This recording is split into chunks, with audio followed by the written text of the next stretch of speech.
And if you can put the women's court up. And so you can see there was a middle wall that went all around. It was called the wall of the Gentiles. Now, Josephus says this middle wall was a screen of sorts made out of marble, and posted on this wall in multiple locations were signs which stated that a Gentile who went beyond this wall would be liable to instant death.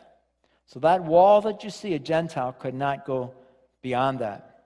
Josephus, the trusted Jewish historian who lived in the time of Jesus, said this, quote, "When you walk progressively toward the temple, there was a partition made of stone all around the court of women whose height was 3 cubits, or about 4 feet.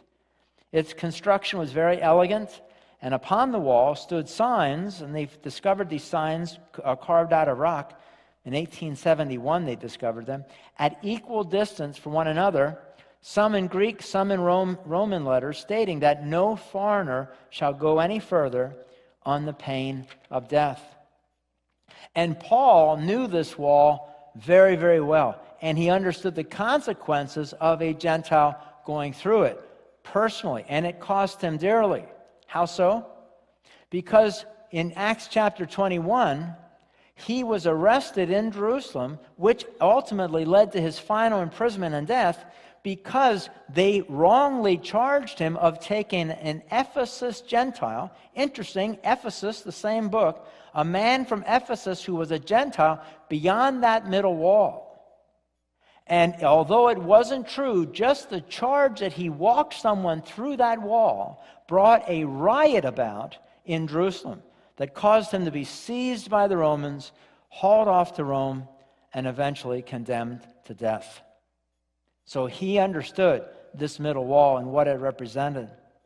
But by Jesus dying on the cross, that final, perfect, spotless Lamb broke down the wall, every wall in the temple. It tore the veil between God and man, and between man and man.